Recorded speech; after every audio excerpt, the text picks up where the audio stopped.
Assalamualaikum warahmatullahi wabarakatuh. Perkenalkan, nama saya Septina Ruli Rahmawati, NIM 43014122039 dari Program Studi Pendidikan Kimia Rombel C. Di sini saya akan menjawab terkait dengan materi UTS, bimbingan dan konseling. Yang pertama ada latar belakang perlunya bimbingan konseling di sekolah. Latar belakang perlunya bimbingan konseling di sekolah terdapat beberapa macam. Yang pertama ada latar belakang psikologis. Latar belakang psikologis dalam bimbingan konseling memberikan pemahaman tentang tingkah laku individu yang menjadi sasaran.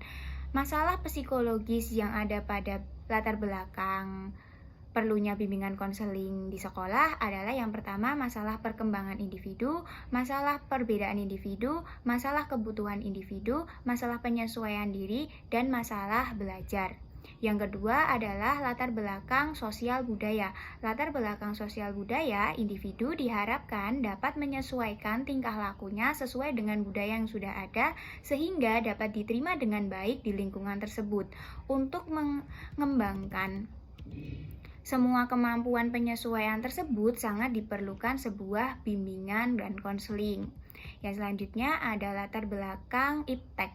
Latar belakang perkembangan iptek, bimbingan konseling diharapkan dapat meningkatkan teknologi khususnya jaringan komputer baik internet maupun intranet sehingga proses belajar dan mengajar, proses interaksi antara individu dengan konselor bisa dilakukan kapan saja, di mana saja tanpa dibatasi ruang dan waktu. Dengan demikian, bimbingan dan konseling sangat dibutuhkan untuk mendapatkan hasil yang maksimal. Yang selanjutnya ada latar belakang pendidikan. Bimbingan dan konseling diperlukan untuk mengembangkan pendidikan yang bersifat meninggi, meluas, dan juga mendalam. Untuk yang selanjutnya ada pengertian bimbingan dan konseling. Pengertian dari bimbingan dan konseling adalah serangkaian aktivitas yang berupa bantuan yang dilakukan oleh seseorang yang ahli pada konseling secara tatap muka baik pada individu maupun kelompok dengan memberikan pengetahuan tambahan sehingga masalah yang dihadapi klien atau individu dapat terselesaikan. Yang selanjutnya ada persamaan bimbingan dan konseling.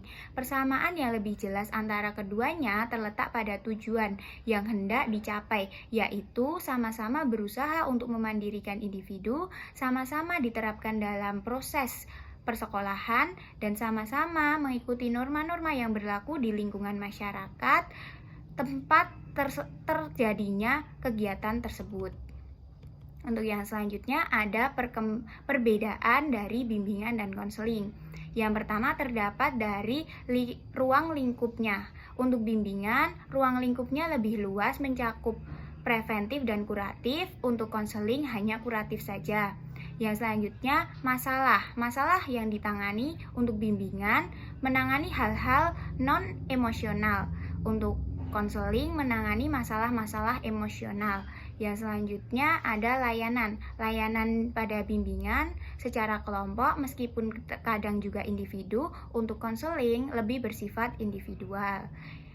Selanjutnya, mengapa guru disebut membimbing? Karena guru melakukan sesuatu atau memberikan bantuan kepada siswanya untuk menyelesaikan masalah-masalah yang dihadapi dengan cara memberikan motivasi, memberikan bimbingan, sehingga masalah yang dihadapi dapat diselesaikan. Karena bimbingan dapat dilakukan oleh siapa saja, termasuk guru terhadap murid. Yang selanjutnya ada urgensi bimbingan dan konseling. Urgensi bimbingan dan konseling terletak pada bagaimana bimbingan dan konseling itu bisa membangun manusia yang seutuhnya dari berbagai aspek yang ada di dalam diri peserta didik. Yang selanjutnya ada kedudukan BK. Kedudukan bimbingan dan konseling terdapat beberapa bidang. Yang pertama, bidang instruksional dan kurikulum. Bidang ini mempunyai tanggung jawab dalam bidang pengajaran yang bertujuan memberikan bekal pengetahuan, keterampilan, dan sikap terhadap peserta didik. Yang selanjutnya ada bidang administrasi dan kepemimpinan. Bidang ini bertanggung jawab menyangkut masalah-masalah administrasi dan kepemimpinan, yaitu cara melakukan kegiatan secara efektif dan efisien. Yang ketiga ada bidang bidang pembinaan pribadi, yaitu mempunyai tanggung jawab untuk memberikan pelayanan terhadap peserta didik memperoleh kesejahteraan lahiriah dan batiniah pada proses pendidikan yang ditempuhnya sehingga dapat mencapai tujuan yang diinginkan. Selanjutnya ada 3 wilayah atau bidang penyelenggaraan pendidikan formal. Yang pertama, wilayah manajemen dan kepemimpinan. Yang kedua, wilayah pembelajaran yang mendidik. Dan yang ketiga, wilayah bimbingan dan konseling yang memandirikan. Selanjutnya ada keunikan dan keterkaitan tugas guru dan konselor. Nah, yang pertama ada wilayah gerak. Guru khusus dalam sistem pendidikan formal. Untuk konselor, khusus sistem pendidikan yang formal juga. Yang kedua, ada tujuan umum. Untuk guru, pencapaian tujuan pendidikan nasional. Untuk konselor, pencapaian tujuan pendidikan nasional. Yang selanjutnya, untuk tugas, konteks tugas, guru, pembelajaran yang berdampak mendidik melalui mata pelajaran dengan skenario guru. Untuk konselor, layanan BK yang menumbuhkan kemandirian dalam pengambilan keputusan oleh konseli mengenai pendidikan dan karir yang akan difasilitasi konselor. Yang selanjutnya, untuk masalah yang dihadapi peserta didik, guru terkait dengan mata pelajaran. Untuk konselor terkait dengan masalah pribadi, sosial, belajar, dan karir. Untuk hubungan dengan kerja, guru alih tangan sesuai dengan hakikat masalah. Untuk konselor, alih tangan sesuai dengan terkait masalah, hakikat masalah. Selanjutnya ada tujuan, fungsi, dan juga orientasi bimbingan dan konseling. Untuk tujuan bimbingan konseling ada 2, yaitu tujuan umum dan tujuan khusus. Untuk tujuan khusus yaitu membantu para siswa untuk mengembangkan diri secara optimal sesuai dengan tahap perkembangannya. Untuk tujuan khusus yang pertama, merencanakan kegiatan penyelesaian studi, pengembangan karir, serta kehidupan yang akan datang. Yang kedua, mengembangkan seluruh potensi dan kekuatan yang dimiliki secara optimal. Yang ketiga, menyesuaikan diri dengan lingkungan pendidikan, lingkungan masyarakat, dan juga lingkungan pekerjaan.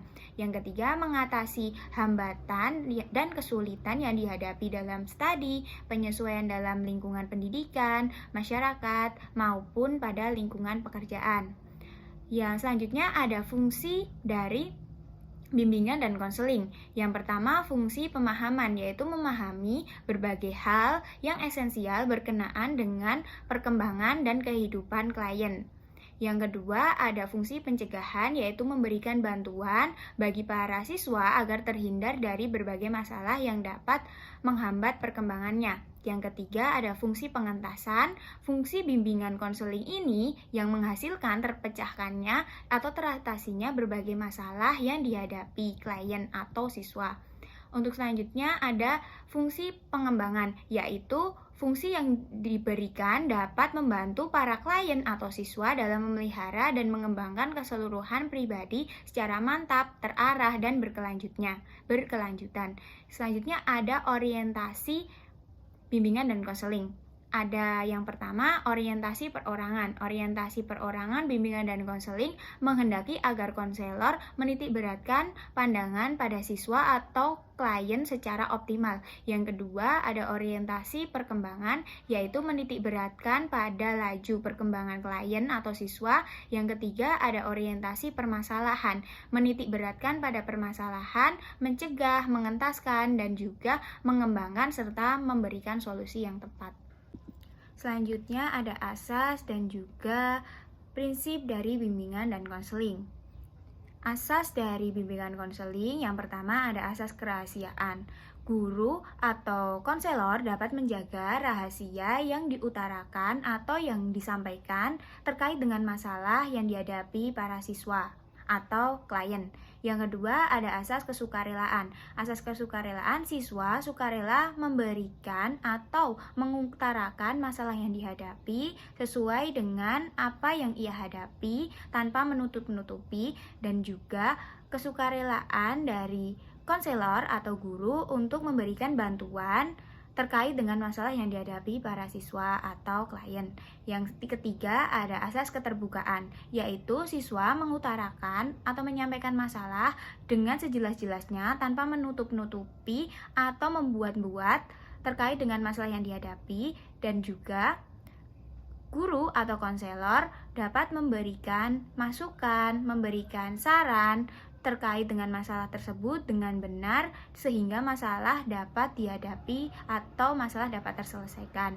Yang selanjutnya ada asas kekinian. Asas kekinian adalah masalah yang diutarakan atau disampaikan siswa harus masalah pada kondisi ini, bukan pada masa yang akan datang ataupun masalah pada masa lalu. Untuk yang selanjutnya, asas kemandirian. Asas kemandirian adalah asas ketika siswa telah melakukan atau mengunjungi BK dan mendapatkan pencerahan atau mendapatkan solusi sehingga siswa dapat mandiri menyelesaikan masalahnya tanpa kembali lagi atau tanpa memerlukan bantuan dari bimbingan dan konseling. Yang selanjutnya ada asas kegiatan, yaitu siswa dapat melakukan kegiatan sesuai dengan tujuan-tujuan bimbingan dan konseling. Selanjutnya ada asas kedinamisan, yaitu terjadi perubahan tingkah laku yang menjadi lebih baik dari siswa setelah mendapatkan bimbingan dan konseling. Yang selanjutnya ada asas keterpaduan, yaitu memadukan sifat siswa dan juga bimbingan yang diberikan. Yang kesembilan ada asas kenormatifan. Nah, pada bimbingan dan konseling tidak boleh melanggar norma-norma yang berlaku dalam masyarakat. Ke-10 ada asas keahlian, di mana bimbingan konseling harus bekerja secara teratur, sistematis, dan juga sesuai dengan proses yang berlaku. Untuk yang ke-11 adalah asas alih tangan, yaitu apabila guru sudah tidak bisa memberikan bimbingan kepada murid, maka akan diserahkan kepada pihak yang lebih berwenang dan mengetahui terkait dengan masalah yang dihadapi murid tersebut. Yang terakhir ada asas tuturi handayani, diharapkan siswa dengan guru selalu ada kaitannya dan saling memberikan solusi atau saling menasihati terkait dengan apapun, terlepas dari masalah yang dihadapi siswa saja. Selanjutnya ada prinsip dari bimbingan dan konseling. Ada prinsip umum dan juga ada prinsip khusus. Untuk prinsip umum, yang pertama, bimbingan harus berpusat pada siswa yang dibimbing. Yang kedua, bimbingan harus dimulai dengan identifikasi kebutuhan-kebutuhan yang dirasakan oleh siswa yang dibimbing. Ketiga, bimbingan harus fleksibel sesuai dengan program pendidikan yang ada di sekolah yang bersangkutan. Untuk prinsip khusus, yang pertama ada prinsip yang berkenaan dengan sasaran layanan. Yang pertama, bimbingan dan konseling melayani semua siswa tanpa memandang umur, jenis kelamin, suku, agama, dan status sosial ekonomi. Yang kedua, bimbingan dan konseling berurusan dengan pribadi dan tingkah laku siswa yang unik dan dinamis. Yang kedua, ada prinsip yang berkenaan dengan permasalahan individu. Bimbingan dan konseling berurusan dengan hal-hal yang menyangkut kondisi mental atau fisik siswa terhadap penyesuaian diri di rumah, di sekolah, maupun di lingkungan. Kesenjangan sosial, ekonomi, dan kebudayaan menjadi faktor timbulnya masalah pada siswa. Yang ketiga, ada prinsip yang berkenaan dengan program layanan. Bimbingan dan konseling merupakan bagian integral dari pendidikan dan pengembangan siswa karena program bimbingan konseling harus disesuaikan dan dipadukan dengan program pendidikan serta perkembangan siswa. Program bimbingan dan konseling harus fleksibel disesuaikan dengan kebutuhan siswa, masyarakat, dan kondisi lembaga. Untuk yang keempat, prinsip-prinsip berkenaan dengan pelaksanaan pelayanan, bimbingan dan konseling harus diarahkan untuk mengembangkan siswa yang akhirnya mampu membimbing diri sendiri dalam menghadapi permasalahan. Dalam proses bimbingan dan konseling, keputusan yang diambil dan hendak dilakukan oleh siswa hendaknya atas kemauan siswa itu sendiri, bukan karena kemauan atau desakan dari pembimbing atau pihak lainnya. Untuk yang nomor 2 yaitu bantuan-bantuan yang pernah saya berikan kepada orang lain atau individu lain dan apakah bantuan-bantuan tersebut termasuk ke dalam kegiatan membimbing. Bantuan-bantuan yang saya berikan kepada orang lain atau individu lain Di antaranya adalah bantuan yang saya berikan kepada orang terdekat saya. Yang pertama, bantuan yang saya berikan kepada adik saya, yaitu membantu adik saya dalam memahami materi yang belum ia pahami terkait mata pelajaran dengan cara menjelaskan ulang terkait materi tersebut hingga ia benar-benar memahami materi yang belum ia pahami. Yang kedua, yaitu membantu menyelesaikan konflik kesalahpahaman antara dua teman saya dengan memberikan masukan dan juga mediasi sehingga menemukan titik terang. Dan mereka berdua bisa saling memaafkan dan masalah dapat terselesaikan. Dari kedua bantuan yang saya berikan kepada teman dan juga adik saya, bantuan tersebut dapat dikategorikan sebagai kegiatan membimbing karena kegiatan membantu orang lain dengan cara memberikan masukan positif atau bimbingan-bimbingan sehingga masalah yang dihadapi dapat diselesaikan dengan baik. Yang selanjutnya ada gambaran terkait dengan penerapan tujuan, fungsi, orientasi, dan juga asas-asas bimbingan konseling sebagai guru mata pelajaran di sekolah menengah. Yang pertama, saya sebagai guru mata pelajaran di sekolah menengah, saya akan memberikan kertas atau angket kepada siswa-siswi semua yang harus mereka isi terkait yang pertama adalah hobi dan minat dan juga bakat yang mereka miliki. Nah, dari tulisan mereka, saya bisa mengetahui apakah mereka memiliki hobi atau memiliki bakat dan juga minat terkait dengan bidang akademik maupun non-akademik selain mata pelajaran yang saya ampu. Nah, di sini tercermin bahwa tujuan dari bimbingan konseling mengembangkan diri siswa secara optimal. Nah, dari sini saya bisa mengetahui terkait dengan bakat dan minat mereka dan saya bisa mengajukan kepada kepala sekolah terkait bakat dan minat mereka sehingga bakat dan minat mereka bisa berkembang. Untuk yang selanjutnya ada fungsi dari bimbingan konseling yaitu fungsi pemahaman.